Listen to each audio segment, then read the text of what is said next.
अस्सलाम स्टूडेंट्स, मैं हूं जावेद अली सिलरो। आज हम क्लास 6 की मैथमेटिक्स के अंदर एक्सरसाइज 3.2 के अंदर question number 7 which of the following numbers are exactly divisible by 15। अब हमें इस सम्स के अंदर इसमें 3 डिफरेंट वैल्यूज़ दी गई हैं, जिसमें हमें ये बताना है कि इन 3 वैल्यूज़ को 15 के टेबल के साथ एग्जैक्टली डिवाइड कर सकते हैं या नहीं। तो अब ये वैल्यूज़ बहुत बड़ी हैं, इसको अगर हम 15 के टेबल के साथ अगर हम डिवाइड करना शुरू करें तो हमें टाइम लगेगा। इस वजह से फिर हम इसमें शॉर्टकट्स तरीके से हमें बताना है कि ये डिवाइड हो सकते हैं या नहीं। तो इतना फ़ौरन जवाब देने के लिए हम एक पैटर्न है, यानी ऐसी ये जो 3 वैल्यूज़ लिखी गई हैं, इन 3 वैल्यूज़ को अगर 3 और 5 के टेबल के साथ अगर ये दोनों टेबल के साथ अगर डिवाइड हो सकती हैं ये तीनों वैल्यूज़, तो हम कह सकते हैं कि ये 15 के टेबल के साथ भी डिवाइड हो जाएंगी। मगर हमारे पास जो है नंबर 1 की वैल्यू एंड नंबर 3 पर वैल्यूज़, ये 2 वैल्यूज़ ऐसी हैं जो 3 के साथ एंड 5 के टेबल के साथ डिवाइड हो जाएंगी। तो हम कह सकते हैं कि ये 2 वैल्यू जो है 15 के साथ भी डिवाइड हो सकती हैं। अब 3 के टेबल के साथ शॉर्टकट के तरीके से किस तरीके से जो है डिवाइड हम कर सकते हैं, उसको कैसे मालूम कर सकते हैं, ये मैंने प्रीवियस लेक्चर में 3 और 5 का बता चुका हूँ कि हम 3 और 5 के टेबल के साथ कैसे शॉर्टकट में हम बता सकते हैं कि कोई कैसी पहचानेंगे कि ये 3 से और 5 के साथ टेबल में डिवाइड हो सकती हैं। तो ये 2 वैल्यूज़ जो हैं, नंबर 1 वाली वैल्यू और नंबर 3 वाली वैल्यू, दोनों 15 के टेबल के साथ डिवाइड हो जाएंगी। नंबर 8 क्वेश्चन के अंदर है which of the following numbers are exactly divisible by 25। यानी अब ये देखें वैल्यूज़ जो है नंबर 1, नंबर 2, नंबर 3 पर जो वैल्यूज़ हैं, ये तीनों लाखों में वैल्यूज़ हैं, तो बहुत बड़ी वैल्यूज़ है। उसको 25 के टेबल के साथ अगर हम डिवाइड करेंगे तो हमें टाइम लगेगा। तो हमने शॉर्टकट में तरीके के हम देखेंगे, क्योंकि जस्ट सिर्फ हमें बताना है कि ये हो सकती हैं कौन सी वैल्यू, सिर्फ वो बताना है। तो हम इसमें देखिए 25 के टेबल के साथ जो डिवाइड हो सकेंगी, उसमें एक चीज़ है कि अगर कितनी भी बड़ी वैल्यू हो, उसके लास्ट में अगर 00 होगा तो वो वैल्यू 25 के साथ डिवाइड हो जाएगी। इसके अलावा 00 के अलावा लास्ट वाली जो 2 वैल्यूज़ हैं, जिसमें अब नंबर इस 3 सम्स वैल्यू के अंदर देखें 75 है, यानी लास्ट वाले 2 डिजिट्स जो है अगर वो भी 25 के साथ डिवाइड हो सकते हैं तो यकीनन ये कंप्लीट वैल्यू जो है वो 25 के साथ डिवाइड हो सकेंगी। तो इस सम के अंदर number 1 value and number 3 value जो है दोनों उसमें देखिए पहली वैल्यू में 00 है तो यकीनन 25 के साथ डिवाइड हो जाएगी। एंड नंबर 3 में है 75 जो है उसको भी 25 के टेबल के साथ हम डिवाइड इजीली कर सकते हैं।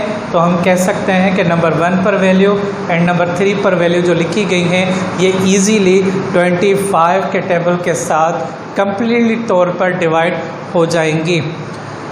इसके बाद हम अब न्यू एक्सरसाइज स्टार्ट करते हैं। एक्सरसाइज 3.3 इसके क्वेश्चन नंबर 1 के अंदर है राइट इन इंडेक्स नोटेशन। अब हम इंडेक्स नोटेशंस बनानी है सम के अंदर। पहले सम के अंदर है 2 × 2 × 3 × 5 × 3। अब यानी अब हमें इंडेक्स नोटेशंस के अंदर हम क्या करेंगे कि इसके ऊपर जो पावर्स है वो हम आपस में एक जैसे बेस के पावर आपस में प्लस करेंगे। तो अब हमने देखा इसमें 2 × 2 × 2, अब इन सब के ऊपर पावर 1 मौजूद है। जब हम अलजबरा के अंदर या इंडेक्स वगैरह नोटेशंस के अंदर जब भी इस किस्म के कोई सम करते हैं तो जो बेस अगर एक जैसा होगा और बीच में मल्टीप्लाई होगा तो उनके पावर आपस में प्लस हो जाते हैं।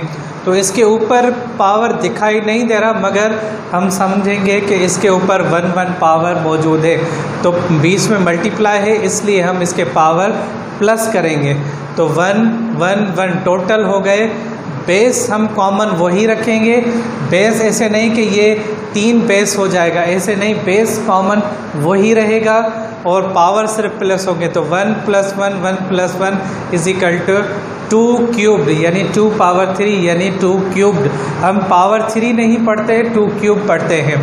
अब 3 × 3 तो बेस सेम रखा, इस पे 1 पावर, इसका भी 1 पावर प्लस किया तो 2 हो गया, 3 स्क्वायर हो गए।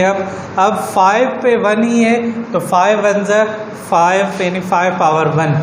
अब इसको हमने जो है लिखा है 2 क्यूब्ड × 3 स्क्वायर × 5 आंसर। नंबर 2 के अंदर वो ये भी इसी तरीके से ही होगा, 3 × 5 × 5 × 5 × 7 × 7। तो सबसे पहले 3 रखेंगे तो 3 × 1 इसलिए रखा क्योंकि 3 सिर्फ एक ही है, तो 3 इज इक्वल टू 3 पावर 1।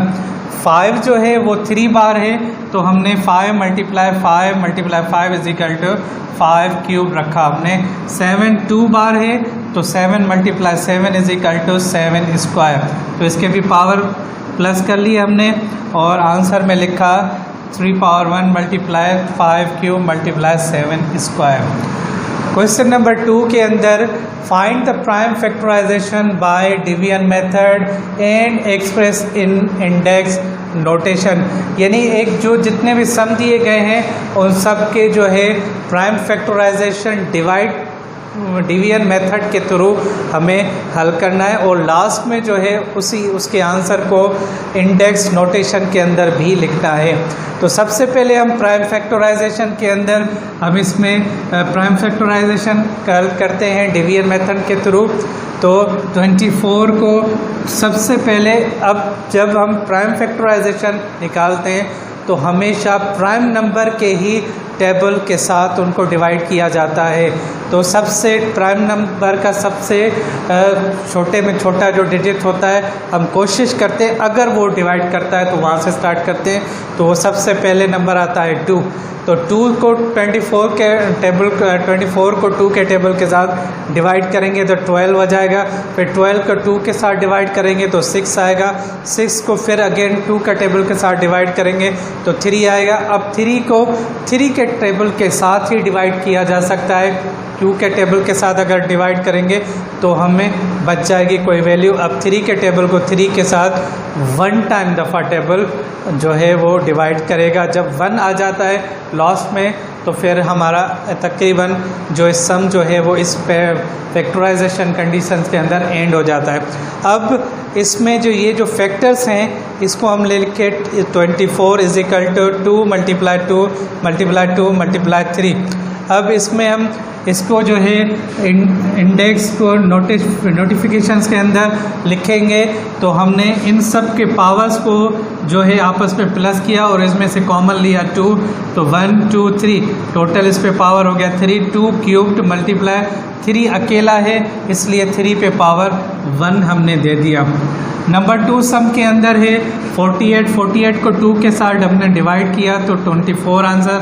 फिर 24 को 2 के साथ डिवाइड किया तो 12 आया। 12 को 2 के साथ डिवाइड किया तो 6 आया। 6 को 2 के साथ डिवाइड किया 3 को 3 के साथ डिवाइड करेंगे तो 1 आएगा। अब 48 के फैक्टर्स हमने लिखिए जो इधर हमने मालूम करके रखे थे। अब उसके बाद फिर इंडेक्स नोटिफिकेशन के अंदर हम रखेंगे तो 2 को जो है बेस बनाएंगे और उसके पावर प्लस करके आपस में रखेंगे तो ये हुआ 2 पावर 4 × 3 का बेस रखा। 3 सिर्फ एक ही बार है तो 3 पावर 1 हमारा आया। ये हो गया हमारा आंसर। अब इन सम्स के अंदर सबसे पहले हमने प्राइम फैक्टराइजेशन मालूम की है डिवीजन मेथड के साथ, उसके बाद इसको इंडेक्स नोटिफिकेशन के अंदर हमने रखा इन दोनों सम्स के अंदर। तो स्टूडेंट्स ये था आज का लेक्चर हमारा। उम्मीद करते हैं कि ये आज का लेक्चर आपको समझ में आया होगा। दोबारा इंशाल्लाह नए लेक्चर के साथ हाजिर होंगे, तब तक ले इजाज़त दीजिए।